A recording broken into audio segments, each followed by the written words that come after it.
Okay, hello, good day everyone. Welcome po sa Happy Angel Reading. So, ang pagbasa po natin ngayon ay para sa collective po, no? Kung anong update sa persons na iniisip ninyo, kung anong kanya energy, at kung anong feeling niya sa'yo.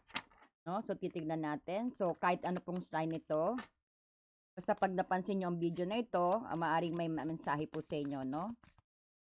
Okay, Spirit Guide, para sa collective, ano pong mensahe at anong energy? Energy po ng kanyang persons na iniisip niya.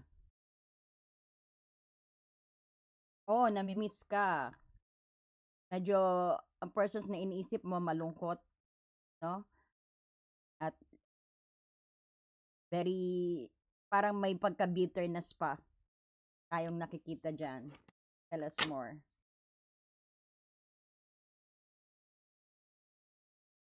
Para medyo hindi pa siya handa na kausapin ka.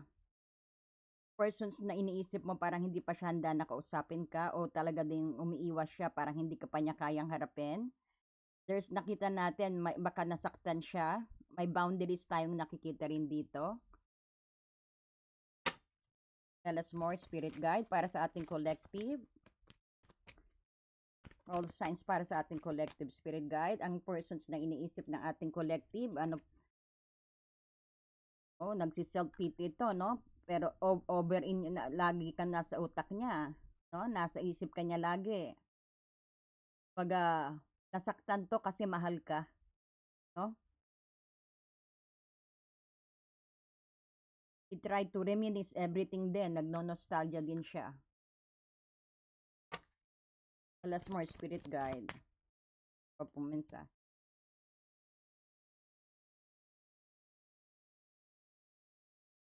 Yun, parang nag-i-start din,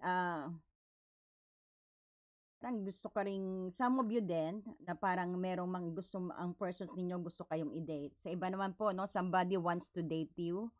Yung persons na iniisip nyo, parang siguro lalo na sa mga bago. Parang somebody wants to date you dito, or sabihin natin, there's someone new is coming towards you, no? Sa ibang tao naman. Oh, this will lead sa marriage. That's more.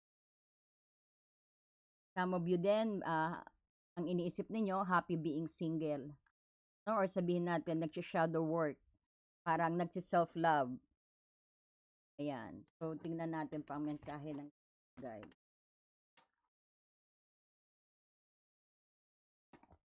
Tingnan natin kung anong feeling ng persons na iniisip ninyo. Anong feeling ng persons ng iniisip ng ating collective.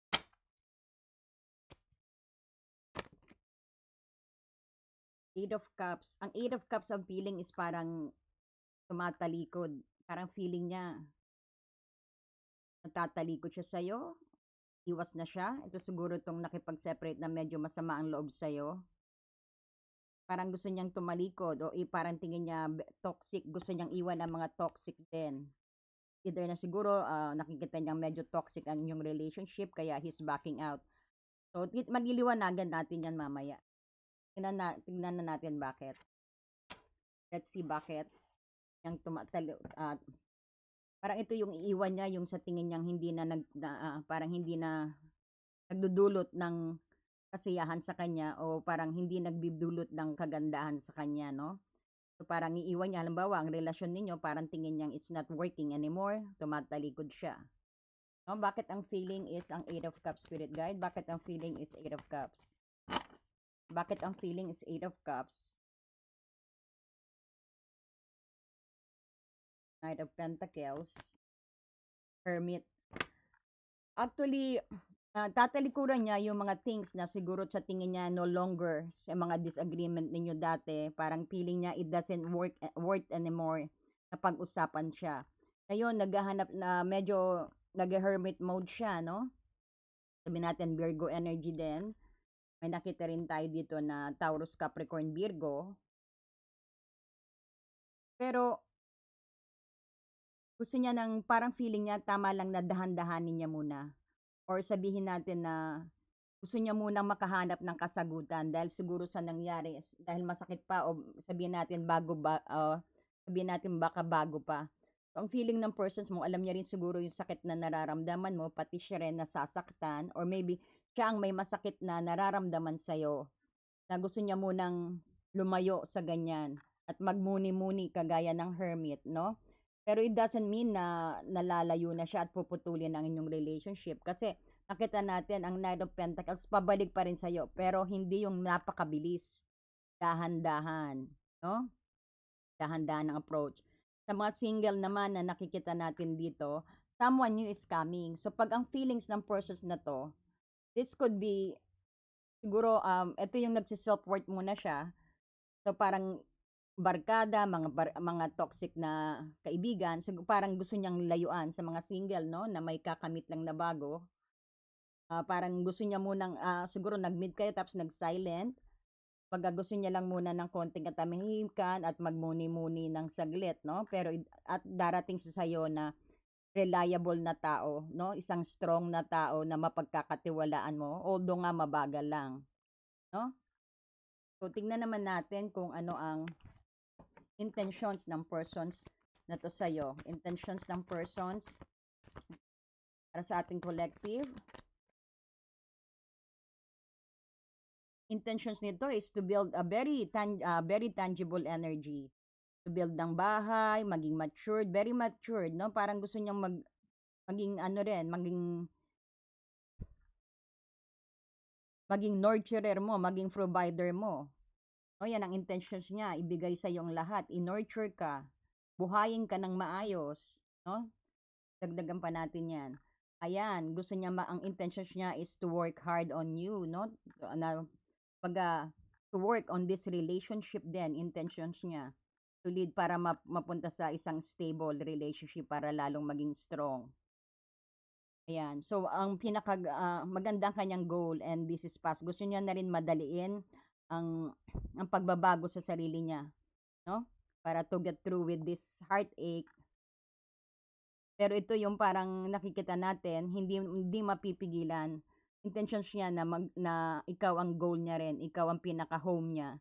Intentions niya dito yung parang dala ang kanyang mga ano, no, napakabilis. Kumbaga dala niya ang kanyang mga experiences dito na hindi papapigil kahit ano pang mangyari, na ipopursu ka niya. He will pursue you. Ipopursu ka ng persons nito. Anong actions or behavior niya? Let's see. Actions, wow, napakabilis. Some of you din, may mabilis na darating sa inyong persons, lalo na sa mga single, paparating na napakabilis, pero ito, mabilis din mawala. Expect some communication, text or call sa persons na on your mind, no?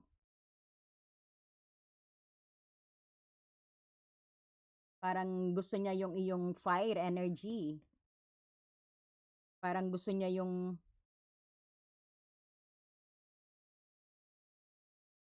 charm mo, no? Kaya expect some communications, nagmamadali siya. Pero baka dumaan lang, baka mabilis din kasi ang Knight of Wands mabilis din umalis, no? So tingnan natin, klaro natin 'yan. Ang kanyang behavior, baka madaliin ka rin nito, no? So gusto niya ng fashion sa iyo, gusto niya ng intimacy sa iyo, no? Ura-urada. Oh, wish fulfillment kaya pala ura-urada kasi ikaw parang nakita niya na you are the persons na talagang kailangan niya. This is also preparations of marriage kasi may nakita tayong marriage dito. Baka some of you naman, somebody wants to offer you o mag-propose sa'yo o makipag-date ka agad, no? Baka this is a new persons din na nakikita natin na papunta sa'yo, wish fulfilled ka niya. May crush siya sa'yo kung ano ba teenager kayo. Kita natin, you are wish fulfilled. He's very happy, no? Nagdiriwang siya. This is also preparations for marriage. Kagaya dito, may nakita tayong marriage. Baka may mag-propose din sa inyo, no? Magde-date, merong kakaano lang, collective, merong gusto makipag-date sa'yo, something new, this is mamamit mong bago, no? Na ito yung siguro na napakabilis na, nagugulat ka, napakabilis ng pangyayari sa inyong dalawa, no? Baka ito yung mag-lead nga sa toxic, ano, no? So, net ka sa persons na rin yan. Pero, wish fulfilled ka niya. Papakita niya na, ang papakita niya sa'yo, he's very happy. no? Pero medyo mabilis ang dating ng persons na 'to. Yung feelings mo naman sa persons na 'to, Ace of Wands, gusto mo rin ng escapade, parang gusto mo rin ng spark niya, gusto mo rin yung charm niya. Feeling mo na parang gusto mo rin na kumilos siya, parang you're into him also. Parang excited ka rin sa mga kikilos niya sa'yo o sa mga behavior na pinapakita niya sa'yo, no? Tell us more. May Ace of Wands nga, siguro, Five of Cups. Feeling mo sa kanya actually, to be able to get, na kailangan niyang talagang layuan ito, no? Kailangan niyang, parang tingin natin sa'yo, collective, na medyo andyan siguro ang ego, at saka siguro hindi mo pa rin maano, hindi mo pa rin mai-let go ang the past. No? Medyo hindi mo pa siguro siya nakikita o hindi mo pa nakikita ang spark na ang bagong paparating sa o sabihin natin ang spark na ibinibigay ng taong nanliligaw sa o ng persons mo at the current moment kasi nakatuon ka pa rin sa mga nawala, sa mga past grievances, sa mga past na problem ninyo. That could be also lead sa ego. No? Kaya siguro itong Ace of Wands, kailangan maputol ito, matanggal itong Five of Cups na yan. Kailangan at pati ego para maano nyo tong Ace of Wands. Para maano mo to, no? Parang yung feeling mo complete. O sabihin natin, may nangyari nga sa inyong ano, no? Maari din na nagkaroon kayo ng separations, parang nagkakahiyaan kayo kung sinong unang aaksyon. Or sabihin din natin, ikaw din masakit pa rin sa'yo ang nangyaring pag-aaway o argumento kasi nakita natin dito nakapokus ka pa sa nakaraan na hindi mo pa kaya i-let go. Sinasabi dito to be able to collective para magkaroon kayo ng new beginning dito, kailangan matanggal ang mga pride at i-let go ang the past, no? Para yan ang ano sa'yo, ang feelings mo sa kanya. So, yan ang feelings mo sa kanya, kailangan niyang magbago rin, no? Tingnan natin ang outcome. Ang outcome ng relationship na to, Spirit Guide. Ang outcome ng relationship na to, the Fool. O yan, outcome nyo, meron talagang new beginning. Basta, ang feelings mo sa kanya, parang gusto mo siyang magbago. No? Gusto mo siyang magbago, pero excited ka rin sa behavior na ipinapakita niya. At ang persons din mo, excited. So, ang outcome nyo, this is excitement. Kahit ano pa ang patutunguhan, kahit ano pa ang outcome nyo, kahit parang if you are both excited sa journey, especially sa mga bago-baguhan na nasa current relationship ngayon na nagsisimula, may pinagdadaanan kayo, siguro konting away, pero it doesn't mean separate kayo. Ayan, so temporary lang, gusto mo lang siya magbago, and then ayun, may panibago kayong simula. Kumbaga, mas yung love is sweeter than second time around na sinasabi rito. Because itong Fool, ito yung excitement, no? Kumbaga, sige, let's try again, no? Parang let's try again. Kahit ano pang mangyari, basta magkasama tayo, parang ganon, no? Tingnan natin kung ang behavior. Tingnan natin kung anong advice sa inyo. Advice spirit guide sa relationship na to. Yan, yung maging honest sa isa't isa. Tell the truth. This is also this is also conversations na naman tapat. So, ang dapat ay magsabi kayo ng katotohanan. Hindi importante yung panay puso lang. No? Be realistic, be honest to each other. At saka wag paligoy-ligoy ang salita. Be direct. No? Kasi kagaya nga dito, gusto mo rin siya pero inaantay mo pa siyang magbago. No? So, yan ang feeling mo. Kailangan niyang magbago talaga. So siya parang sabihin natin dito, willing naman siya, pero ang feelings ngayon is parang nakaano siya, no? Naka-pinost niya muna or sabihin natin naka-hermit mode siya. Mapagninilay-nilay niya yan at asahan mo magiging direct siya. Kasi yun ang gusto mo, matatanggalin niya na yung ego niya. No?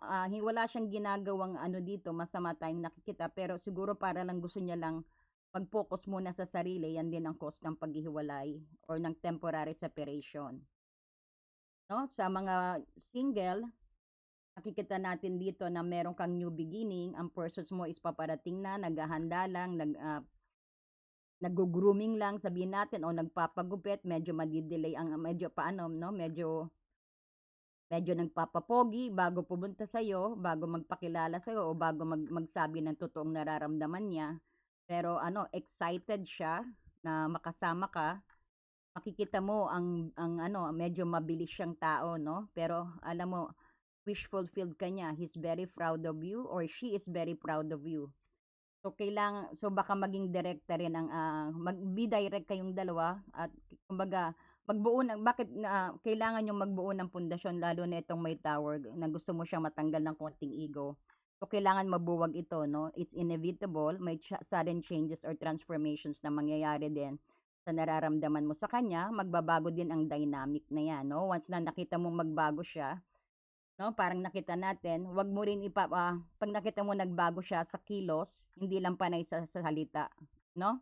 At saka 'pag nag-usap kayo dito, ang advice is maging totoo sa sarili at be direct, wag panay puso. Kailangan balanse. Yan ang advice. So tingnan pa natin what is coming sa ating collective, any message guides, ating collective, any message, a message. Very soon, ayun. Very soon ang inyong new beginning, no?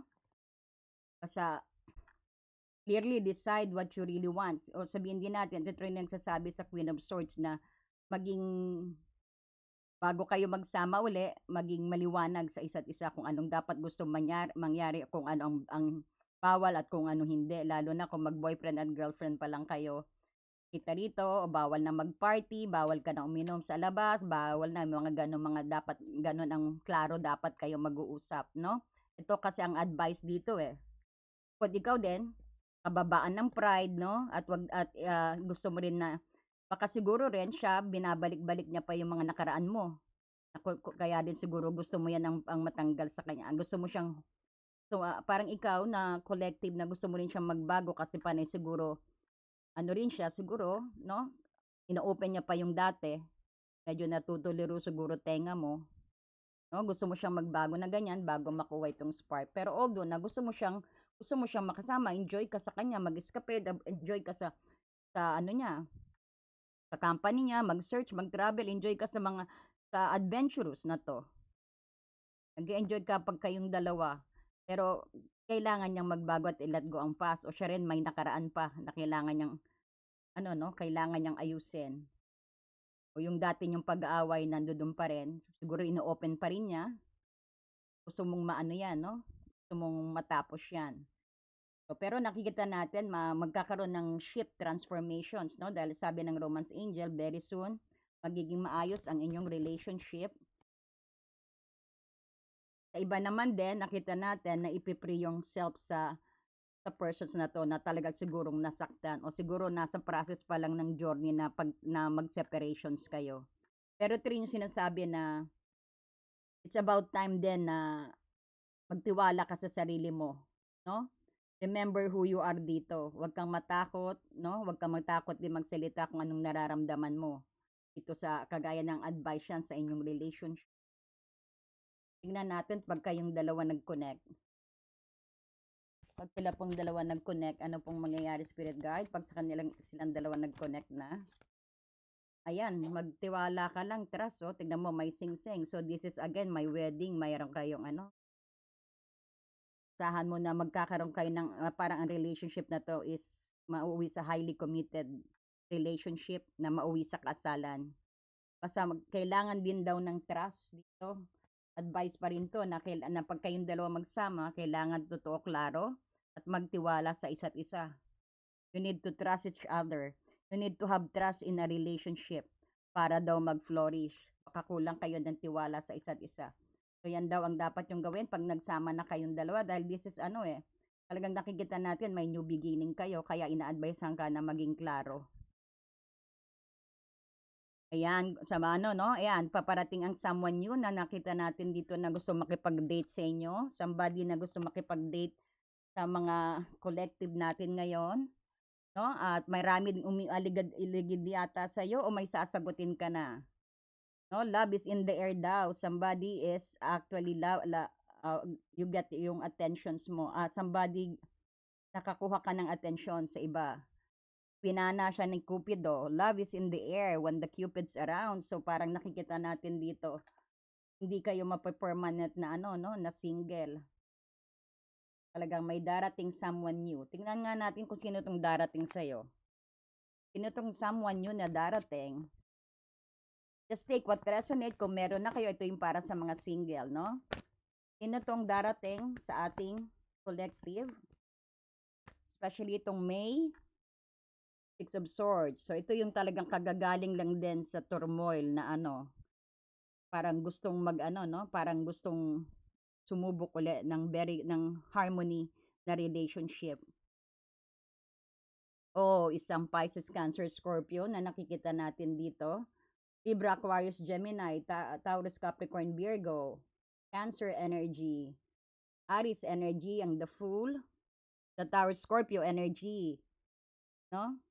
Nakita pa natin dito, Pisces, Cancer, Scorpio, the Knight of Cups, isang Prince Charming ang darating sa'yo, napakabilis, ayan, no?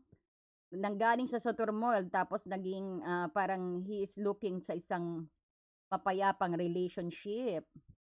At very matured na relationship. Marunong mag-control lang ang persons na to. Parang na siya, sa araw-araw na nakikita ka niya, no? O sa araw-araw habang pinipigilan niya ang puso niya magtapat sa'yo, parang lalong nag-grow, no?